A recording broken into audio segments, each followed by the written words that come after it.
The problem is a lot bigger than we initially thought, and we've heard from a number of our viewers, people who are hurting from the pandemic, now literally scrambling to figure out why they are being billed by the government that they thought was helping them.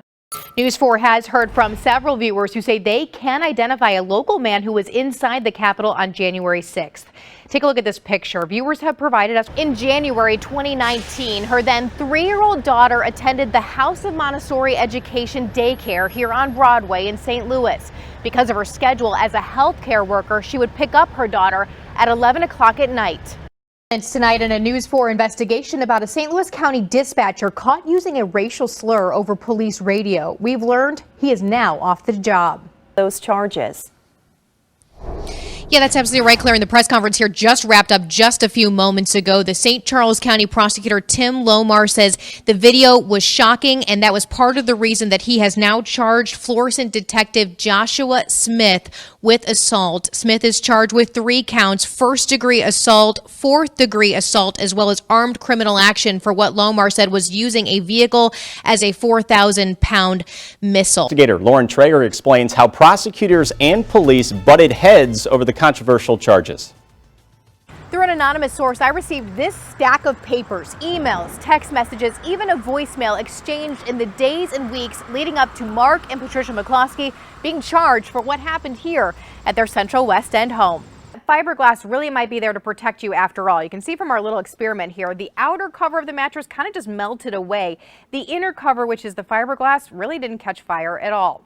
Now, both mattresses we bought had instructions not to remove that outer cover, but they also both had zippers, so a lot of people might think that those covers are in fact removable.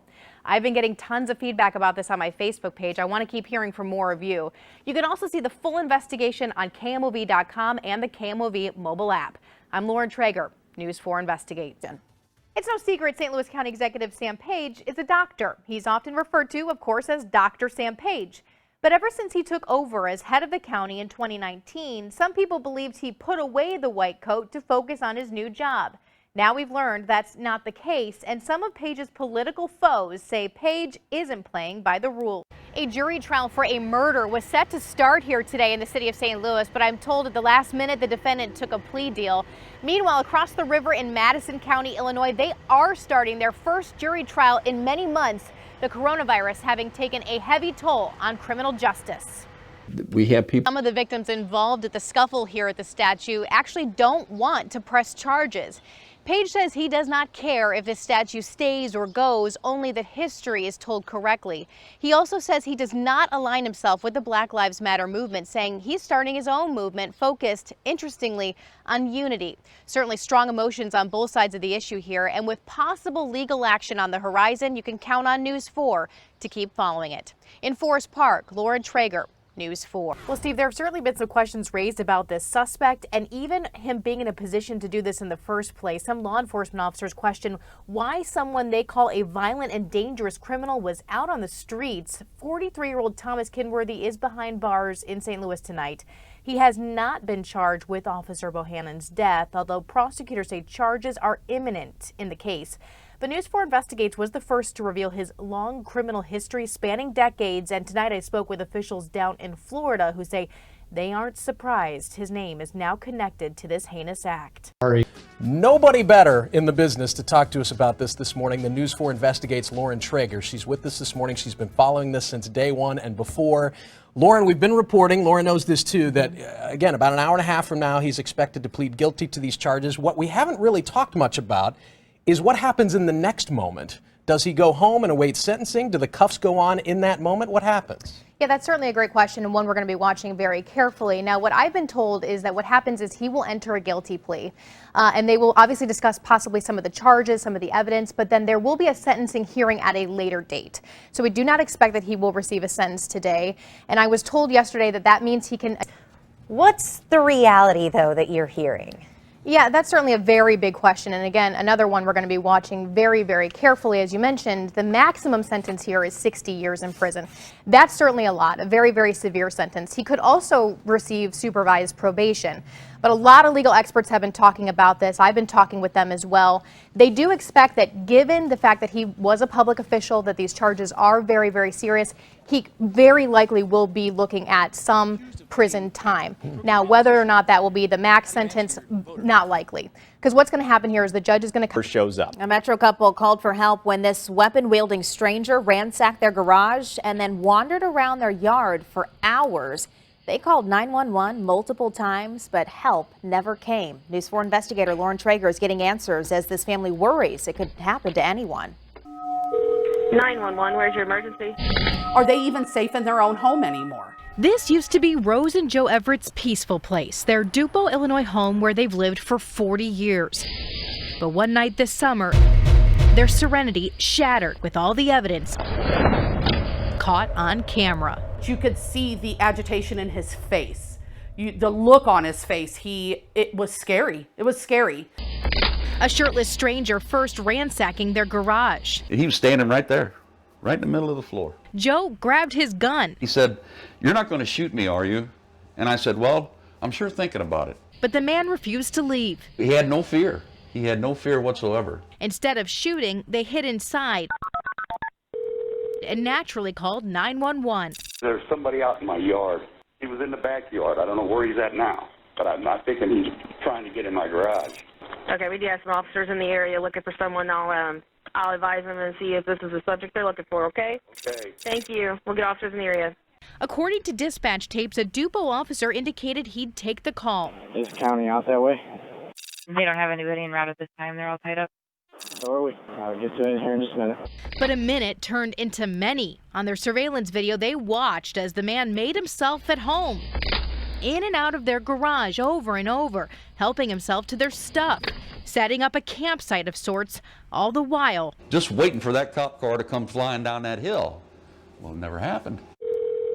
Instead, they called 911 again. I got a guy in the backyard. I called earlier about a guy in my yard, and he's stealing stuff from me and everybody else around here, and the cops still haven't showed up. And again. We need someone down here. And again. 4 911 calls. 4. No police officers. None.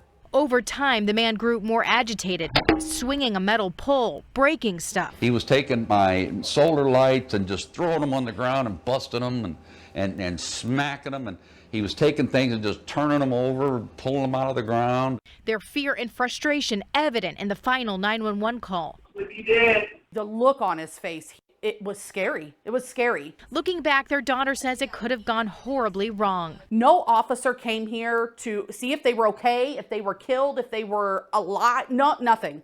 Nothing. They could have been here dead and nobody would have known until I would have came the next day. Finally, after close to 2 hours of this, the man just wandered away, but the Everetts still wanted answers. A dispatcher had repeatedly promised an officer would show, stating they were on a death call. The dispatcher, the Everetts said, getting kind of snippy. I'm sorry the dead man is taking up their time. They will get to you as soon as they can. But Kathy says there's no excuse to allow a call like this to go unanswered. Take responsibility. You guys messed up. Simple as that.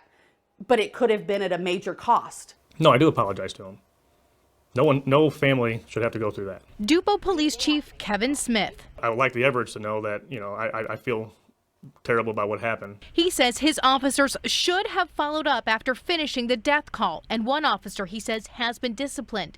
But he says there's another major issue. Dispatch dropped the ball. Do you think this was a problem with how this was dispatched out? Well, yeah, the way that they dispatched it was a suspicious person, when if you listen to the 911 call, the lady's frantic and she's saying he's in my garage.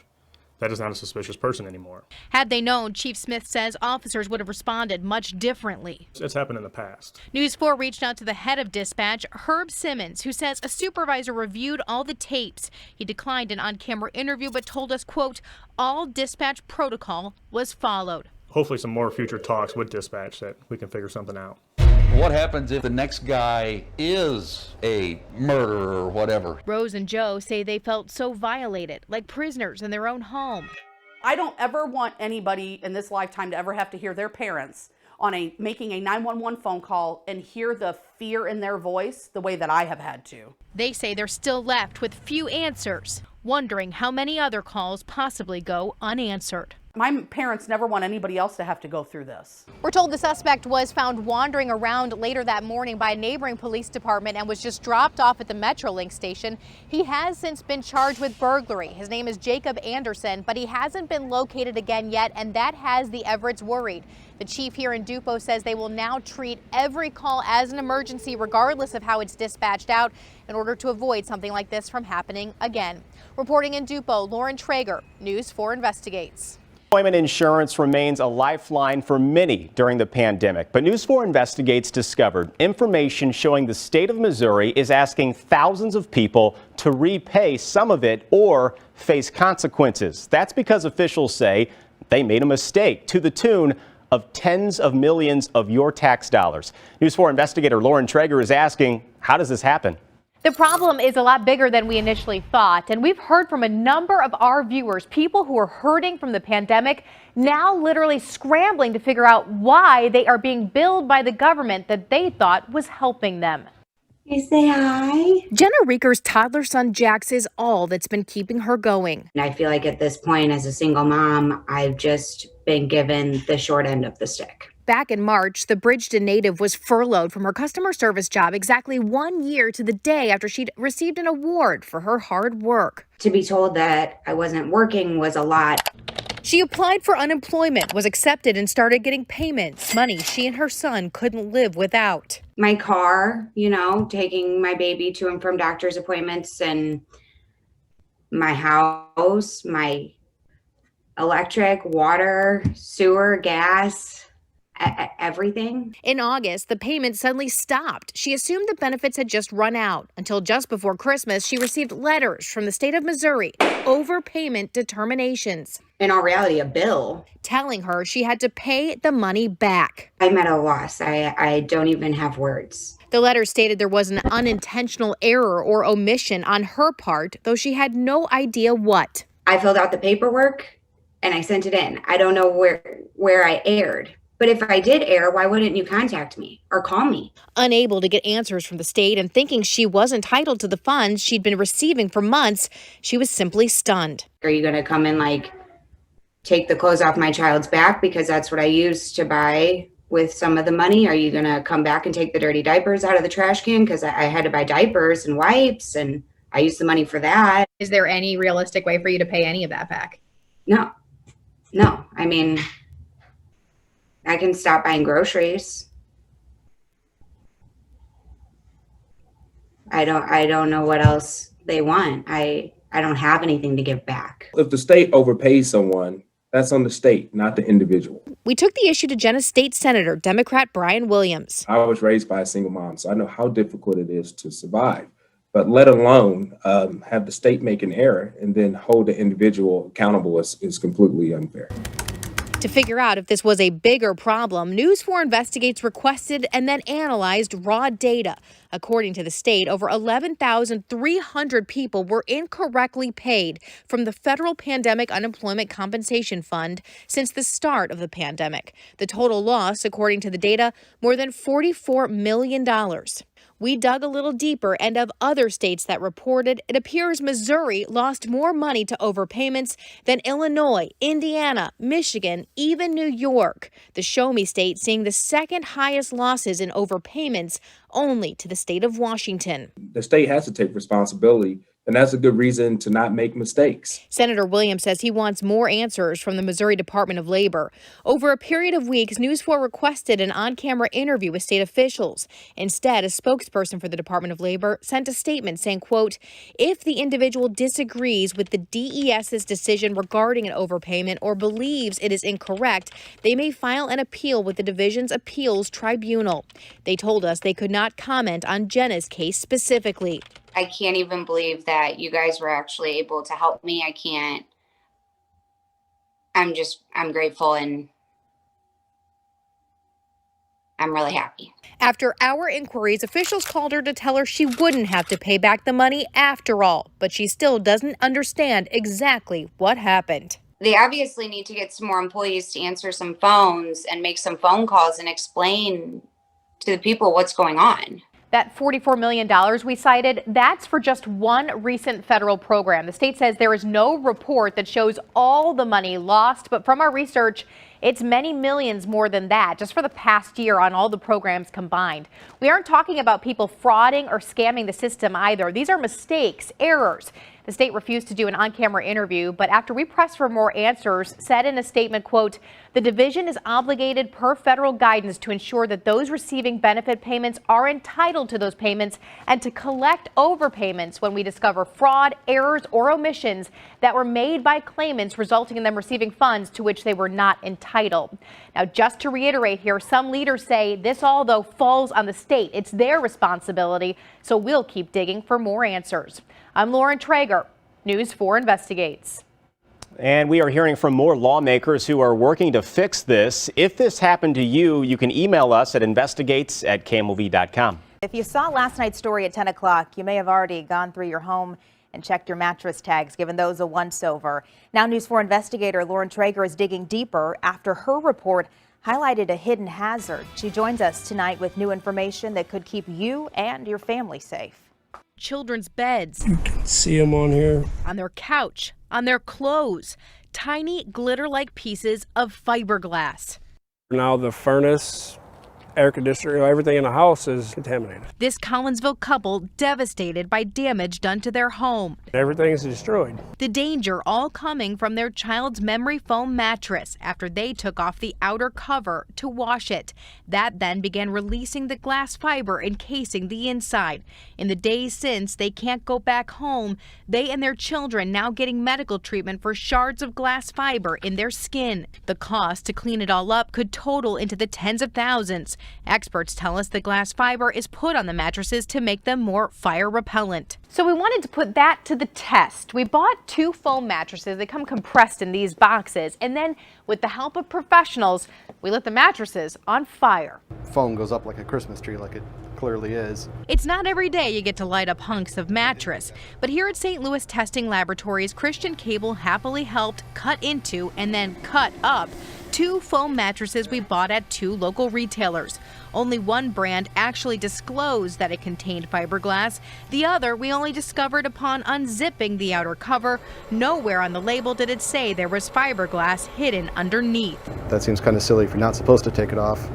You know, you think they would like permanently stitch it in some way so that it can't be removed very easily. Still, to show just how flammable foam mattresses can be, first, a fire without any fiberglass barrier. Within about 30 seconds, it had already reached the point where it was too warm for us to stand within a few feet of it. Raging in only a matter of seconds. This is actually getting a lot hotter than I was expecting. Then a repeat of the test, this time with the fiberglass cover, a simple lighter. Looks like it extinguished itself. And even a shot of gas from a Bunsen burner, and the fiberglass quickly kept the fire from spreading to the foam. Yeah, the fiberglass definitely does what it's supposed to do. Cable says neither of the foam mattresses were treated with any fire-resistant chemicals. Both relied on the fiberglass to tamp down the flames. Yeah, I mean, my hands are kind of itchy from messing with it this morning. But even from our short experiment, he says he quickly got covered in fiberglass. Once you actually broke the mesh, it flung small fiberglass fibers everywhere. So that fiberglass really might be there to protect you after all. You can see from our little experiment here, the outer cover of the mattress kind of just melted away.